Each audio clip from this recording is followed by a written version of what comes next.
In public life and in politics, you know you have the upper hand when you get the other side to respond. And that is exactly, precisely what Yogi Adityanath has done. Very straight, he went for the jugular with a call saying, Batenge to Katenge, ek rahenge to नेक रहेंगे, सुरक्षित रहेंगे. Essentially, his call was, he says, if we get divided, we will be hurt. But if we stay together, we will be secure. It was a straightforward call. The call was for Hindu unity. Yogi Adityanath's point is that Hindus have to be united, not just socially, Hindus have to be united socially and politically. And one way to ensure that Hindus are divided politically is what Rahul Gandhi does. Try to divide Hindu society on the basis of caste, then take some individual caste groups, put them together with a reservoir of Muslim votes, use that as a political instrument. So the irony is people like Rahul Gandhi, what do?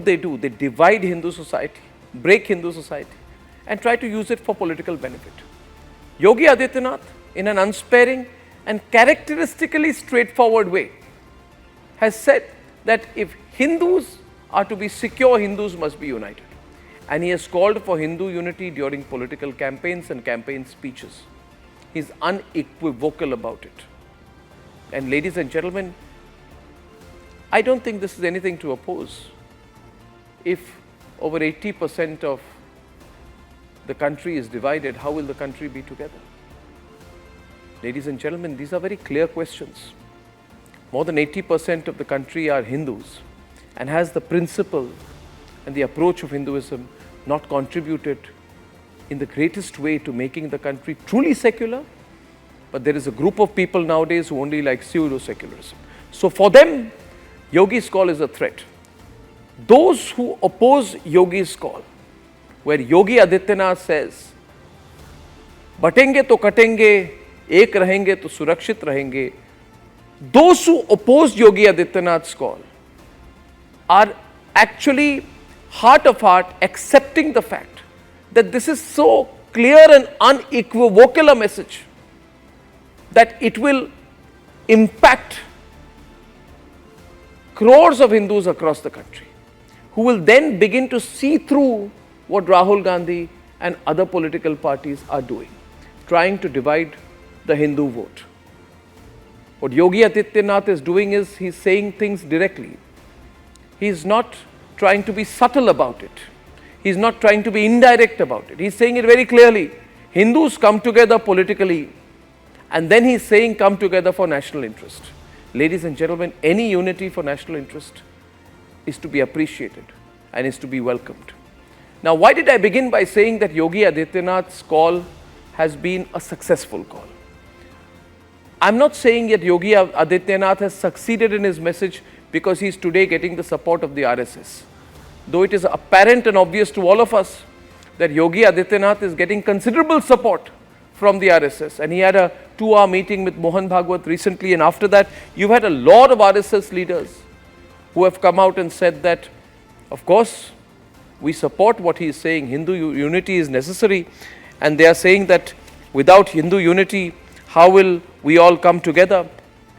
And they've even said that the upcoming Mahakumbh of 2025 should take this principle together of Hindu unity. Batenge to Katenge, ek rahenge to surakshit rahenge. But that's not the reason why I believe Yogi Adityanath is successful. I'm not saying he's successful because he's got RSS support. No. I believe Yogi Adityanath has been politically successful in making this a campaign agenda ahead of the UP by-elections, which he knows he has to win, especially given the poor performance of the BJP in the 2024 elections. Yogi Adityanath is successful because his principal opposition party, their main campaign right now, is a defensive counter to what he said. So Samajwadi Party leaders all over Uttar Pradesh, Samajwadi Party posters are simply now beginning to say, na batenge na katenge. So ladies and gentlemen, the Samajwadi Party is now saying, no, we are not going to. We are not going to divide Hindu society. We are not going to break Hindu society. We are not going to cut Hindu society into pieces. Have you ever heard before this any Akhilesh or Rahul Gandhi or Owaisi, have you ever heard them come out with as defensive a response politically as this one, where they are saying na batenge na katenge, na batenge na katenge? These posters of the Samajwadi Party are being put up in Lucknow, in party offices, in their campaigns, because the Samajwadi Party is now going out of its way to try and convince Hindu society that they are not going to break Hindu society. This is a defensive move by the Samajwadi Party. And it will also give food for thought for a lot of BJP leaders. There is a more direct approach now required. Especially, ladies and gentlemen, given the fact that Hindu votes, unless completely consolidated, can often end up in a situation where, unless they are consolidated under one party, clearly consolidated, if they are divided, the BJP loses. So the BJP has realized that the only way for it to keep an upper hand is to completely consolidate the Hindu vote. What do I expect? I expect the same approach to be seen even in Maharashtra. I expect the BJP to be more clear right now as a political strategy. That's how I foresee it. Asking for a consolidation of Hindu society and a Hindu vote. And now, in national interest, talk about Hindu unity, socially, structurally and politically. Ladies and gentlemen, it's a big, big turn that we are seeing in Uttar Pradesh, and I believe going forward in national politics as well. A clear attempt by the BJP, supported by the RSS, to consolidate even more strongly the Hindu vote.